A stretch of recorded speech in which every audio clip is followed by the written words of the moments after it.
সম্প্রতি আরব আমিরাতে ভয়াবহ জলোচ্ছ্বাসের কারণে ব্যাপক ক্ষয়ক্ষতি হয়েছে, জীবনযাত্রা অনেকটা থমকে গেছে। অনেকে বলছেন আরব আমিরাতে নানাবিধ অপরাধের কারণে এটি আল্লাহর গজব হিসাবে আপতিত হয়েছে। এ সম্পর্কে আপনার মন্তব্য কী? দেখুন, আরব আমিরাতে সম্প্রতি যে ঝড় জলোচ্ছ্বাস হলো, অতিরিক্ত বৃষ্টিপাত হয়েছে এবং এই ঝড় জলোচ্ছ্বাসের কারণে অনেক ক্ষয়ক্ষতি হয়েছে। পুরো জীবনযাত্রা থমকে গেছে। আপনারা অনেকে দেখেছেন মিডিয়ার মারফত যে সেখানে আরব আমিরাতের দুবাইয়ের যে সিস্টেমের গর্ব ছিল তাদের, সেখানে নাগরিক সুবিধা ছিল, সেখানে গোটা পৃথিবী থেকে মানুষ বসবাস করার জন্য যেত, আয়েশ করার জন্য যেত, তাদের সমস্ত কিছু থেমে গেছে। এবং পানি নিষ্কাশন ব্যবস্থাপনা যেহেতু সেখানে নাই, সাধারণত সেখানে ঝড় জলোচ্ছ্বাস হয় না, সেজন্য তাদের কাঠামো সেভাবে তৈরি হয়নি, যার কারণে খুব ভয়াবহ একটা পরিস্থিতির মধ্যে তারা পড়ে গেছেন। এবং পানি নেই, আপনার গ্যাস বিদ্যুৎ নেই, এরকম একটা পরিস্থিতিতে তারা পড়েছেন যেটা ইতিপূর্বে তারা পড়েননি কখনো। তো এটি আল্লাহ তাআলার তরফ থেকে তাদের জন্য অ্যালার্ম হতে পারে, সেটা একেবারেই স্বাভাবিক হতেই পারে। সাধারণত কোনো বিপদ আপদ হলে একজন ইমানদার, একজন মুসলিম সেটিকে আল্লাহর পক্ষ থেকে তার কোনো পাপের জন্য অ্যালার্ম, সতর্কবার্তা হিসাবে তিনি নেবেন, তিনি সেজন্য সতর্ক হবেন। কোরআনে কারিমে আল্লাহ তাআলা এমনটি বলেছেন, যহরাল ফাসাদু ফিল বাররি ওয়াল বাহরি বিমা কাসাবাত আইদিন নাস লিয়ুযিকাহুম বা'দাল্লাযী আমিলু লাআল্লাহুম ইয়ারজিউন।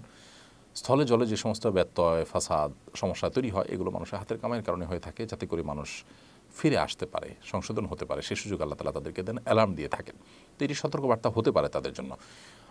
আবার একই সাথে তাদের পাপের জন্য শাস্তিস্বরূপ হতে পারে, আল্লাহ তরফ থেকে পরীক্ষা হতে পারে। যে কোনো বিপদ আপদ হলেই সেটি আল্লাহ তাআলার তরফ থেকে পরীক্ষা হতে পারে। আল্লাহ তাআলা বলেছেন, ওয়ালানাবলুওয়ান্নাকুম বিশাইইন মিনাল খাউফি ওয়াল জু'i ওয়া নাকসিম মিনাল আমওয়ালি ওয়াল আনফুসি ওয়াস সামারাত। মানুষকে আল্লাহ তাআলা ভয়, ভীতি, শঙ্কা, ক্ষুধা, জান এবং মাল হানি, সম্পদের ক্ষতি, ফসলের ক্ষতি ইত্যাদি দিয়ে আল্লাহ তাআলা মানুষকে পরীক্ষা করেন। যারা ধৈর্য ধারণ করতে পারেন, সবর করতে পারেন, তাদেরকে আল্লাহ তাআলা সুসংবাদ দিতে বলেছেন।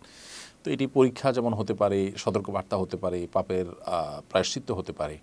এটি ঠিক যে কোনো মানুষ যখন পাপাচার করে, সীমা ছাড়িয়ে যায়, আল্লাহ তাআলা একসময় না একসময় তাকে পাকড়াও করেন। এই পাকড়াও কি সে পাকড়াও হতে পারে, আবার জাস্ট অ্যালার্মিং হতে পারে। আসল এবং ভাবা পাকড়াও সেটা আল্লাহ তাআলা আরও পরে করতে পারেন, দুনিয়াতে করতে পারেন, দুনিয়াতে না করে আখিরাতে একসাথে করতে পারেন, সেটা একান্তই আল্লাহ তাআলার ইলমে আছে। আসলে যে কোনো ধরনের বিপদ আপদ হলেই সেটাকে নির্দিষ্ট কোনো একটা ক্যাটাগরিতে ফেলে নিশ্চিত করে আমরা বলতে পারবো না এটা শুধুই পরীক্ষা, কিংবা এটা শুধুই আল্লাহর আযাব, শাস্তি হিসাবে আসছে। এরকম নিশ্চিত করে আমরা বলার সুযোগ নেই, কারণ আমাদের কাছে ওহী আসে না। নবীগণ থাকলে তাদের কাছে ওহী আসতো, তারা বলতে পারতেন যে এটা আল্লাহর পক্ষ থেকে আযাব হিসাবে আসছে, এটা আল্লাহ তাআলার পক্ষ থেকে পরীক্ষা হিসাবে আসছে। কিন্তু আমরা যেহেতু সবগুলো অপশনই এখানে আপনার সম্ভাব্য, সো আমরা এটাকে আল্লাহর পক্ষ থেকে পরীক্ষা হিসাবে নিতে পারি, অ্যালার্ম হিসাবে নিতে পারি, এবং সতর্কবার্তা হিসেবে নিতে পারি, পাপের শাস্তি হিসেবে নিতে পারি।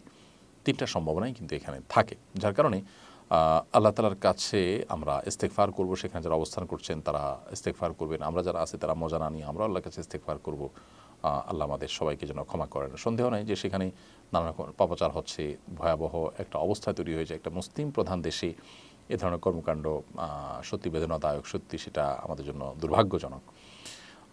পৃথিবীর সবচেয়ে বেশি অপরাধীদের অভয়ারণ্য বা অপরাধ কর্মের সবচেয়ে নিরাপদ জায়গাগুলোর একটি মনে করা হয় সেটি আমাদের জন্য লজ্জার এবং দুশ্চিন্তার। আমরা দোয়া করি আল্লাহ তাআলা তাদেরকে সংশোধনের পথে ফিরে আসার তৌফিক দান করুন। এটাকে অ্যালার্ম হিসাবে নিয়ে তারা যেন সংযমী হন, তারা যেন সতর্ক হন। আল্লাহ তাআলা তাদেরকে সে তৌফিক দান করুন এবং গোটা বিশ্বের মুসলমানদেরকে আল্লাহ যেন হেফাজত করেন এবং তওবা করে আল্লাহর আনুগত্যের পথে ফিরে আসার তৌফিক দান করেন, আমরা সেই দোয়া করি।